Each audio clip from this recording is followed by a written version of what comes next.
There are a lot of ways to make money living on a boat on the water. I've done a lot of them, but I've settled on the best one. It's a lot of hard work, and you got to get deep and wet. It's scuba diving, not this. Some of these engines I'm looking at are up to $40,000, so I got to raise quite a lot of money pretty quickly. Now, not all of them are that expensive, and I'm looking at about 60 different models. There's a lot of variety in there, and I'm sure I'm going to have to get a used one that I'm going to have to fix up. But in the meantime, I'm doing a ton of work. We're going to show you what I'm doing, how I'm doing it, and how much it pays. I do this stuff for free. Okay, the fishnets was a little much, I know, but you know, I had to get you to click somehow, and it worked. Here we are, scuba diving. So one of the most common gigs I get is mooring inspections, and that means I have to dive the mooring from the ball all the way down to the block. I clean everything that's there and I visually inspect it, usually getting a video file for the client. These can often translate into replacement jobs where I'm replacing all of the hardware. They're relying on me to consult and solve problems that they've had with their mooring in the past, either turnbuckles jamming or chafing happening on the polysteel, something like that. You set it up properly and solve some problems for them. Secondly is boat bottom cleaning jobs. This is basically scraping or brushing depending on what the boat needs, and I'm changing zincs while I'm down there. It's important to quote the right thing for the right boat, and it's hard to know from the surface what that's going to be like, so there's a little bit of variation there, and I've definitely underquoted a few jobs. Some of those fishing trawlers take ages to clean. So yeah, it's a bit of a sliding scale there, but usually it's $250 and up from there.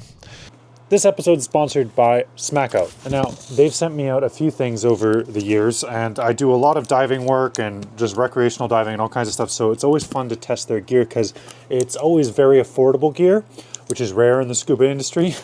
And it's nice to see what works and what kind of still needs revision. Anyway, this is a fairly new product from them called the B2 Scuba Scooter. Smackout usually does this. It sends you a nice carrying case. Now they know that their gear is small and portable, so they always send out a case so you can travel with it easier. Love that. Let's open it up. Nice. This thing is tiny. Like the old school ones, they're so huge. This thing looks high-tech as hell. That is amazing. Oh man, this is what I was hoping for. Because one of the things, especially diving up here in the Pacific Northwest, you already carry a lot of gear. I dry suit dive. I'm going to be diving with twin tanks soon. There's just so much stuff. And what you don't want is another heavy, large object that you got to trundle down the beach to your dive spot.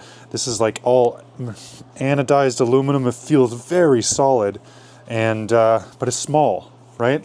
Like I feel like if I could find a keychain attachment, I could literally just hang this off my suit here, or like off my BCD, and then just like, oh, I need to get somewhere, flip it up, beep, beep, beep.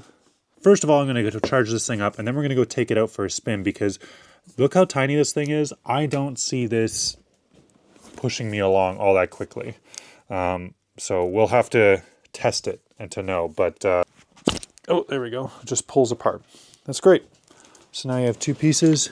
There's your battery with its terminals right there. And there's the motor and speed controller and everything else in a separate unit. So if for whatever reason you happen to damage something in the battery, you could buy a replacement piece. Although this is so affordable that, yeah, it's getting to the point. Wow, this is really nicer build quality than I was expecting.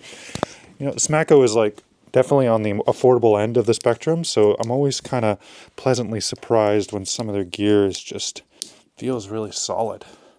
Like that feels great. Very confidence inspiring, especially when you go take it down. Now this thing is rated for up to 60 meters of depth, which is more than you're going to do on any open water.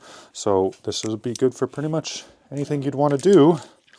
And the question is, how much thrust are you actually going to get out of this thing? So we're going to hop in the water here and test it out. So here's the B2. Just slung up. I've got it attached to a fixed point here on my BCD, and if I need to take it off for any reason, just pop it off like that.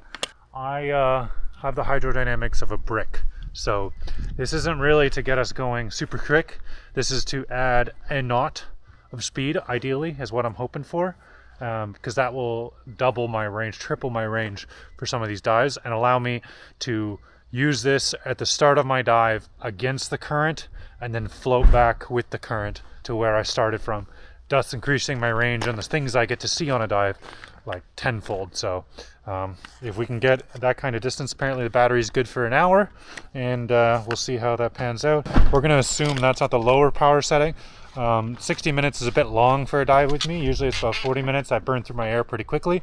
So we're going to put this on the high power setting and see if I can burn it out in one dive. That's the goal.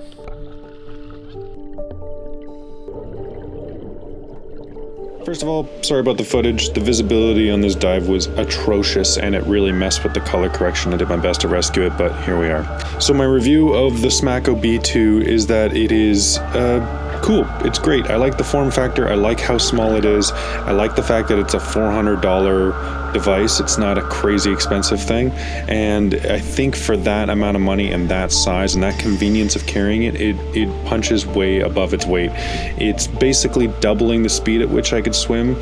So it's not like high-speed hot rod here, but it is really useful for kind of working against current a little bit. Now, Smacko was very adamant about not treating this like your main form of propulsion. They really didn't want me to think of this thing as a safety device at all, which is a good point. I mean, it is just a little thruster. That's all it is, basically. There's a few things that could be improved a little bit. The beeping noise to change modes wasn't very loud, so I actually had a difficult time at first telling when I was in standard mode and high thrust mode until I pulled the trigger, and then of course it's pretty obvious. I also found that the battery ran out about 2/3 to 3/4 of the way through the dive, so probably about 30 minutes into my dive I lost power, but I've been kind of using it extensively, so I expected that. And of course it doesn't provide an insane amount of thrust, and of course I want to go faster. But this thing, for what it is, I think is really, really useful, and I'm definitely going to be carrying it on some other dives coming up. If you guys are interested in Smacko's B2 underwater scooter, please, by all means, check out the link in the description. Thank you so much to Smacko for sending it out, and we'll get back to the episode.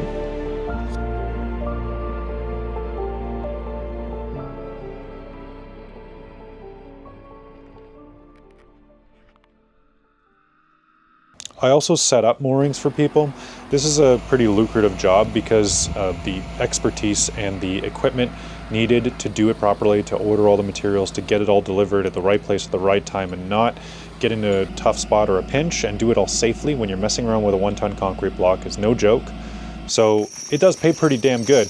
These mooring balls sell for anywhere between $3,000 and $4,000, and the material cost is pretty high, but there's a significant profit margin on there if you can do it efficiently.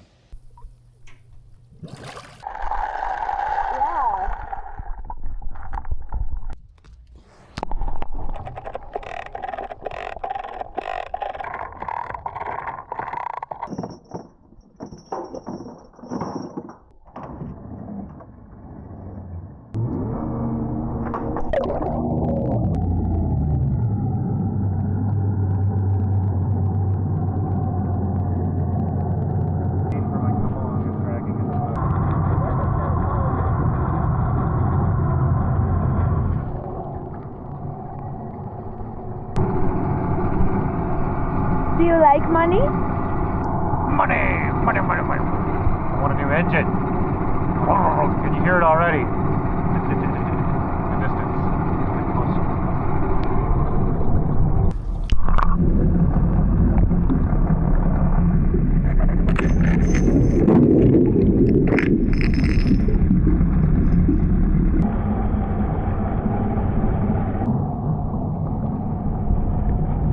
The last type of diving gigs I do are salvages. Now this involves an entire crew. They're incredibly labor intensive, and they use a ton of equipment.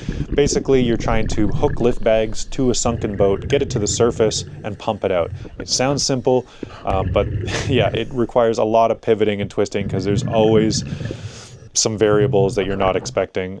It's a lot of fun though. I really enjoy this type of work. It is exhausting, and most of these gigs end up stretching over 24 hours. And I really like them. I don't do them a ton, but they're so much fun. The reason I really like to do scuba diving is because it's simple in a way. There's a ton of equipment and there's a ton of investment up front and getting training and everything you need to do all of this stuff. But once you're in the water, you're just doing the job, you're getting out of the water and you're getting paid.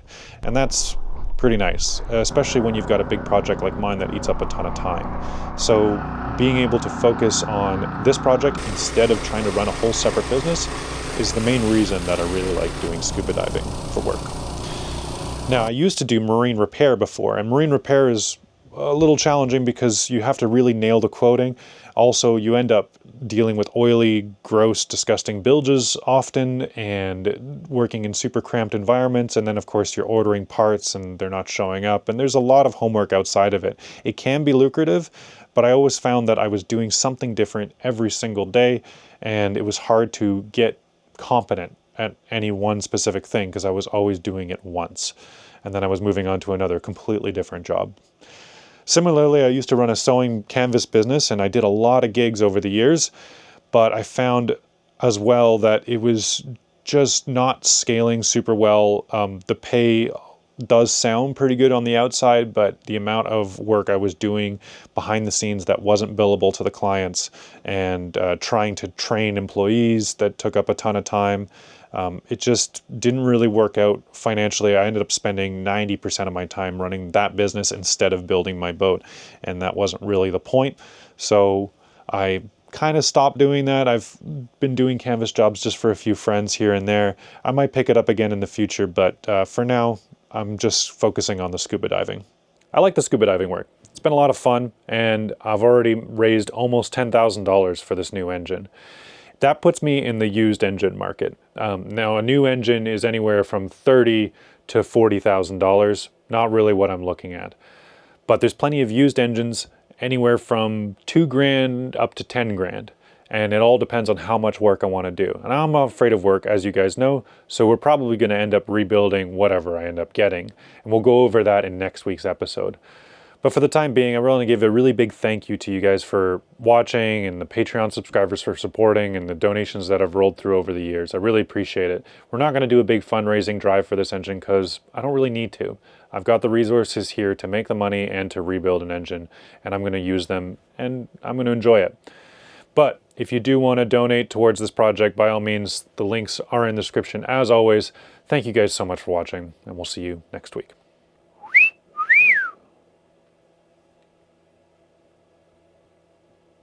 Oh, hi there. Didn't see you there. My name is Funding Simon. Like what you see? Go to OnlyFans. Ah, go to my OnlyFans.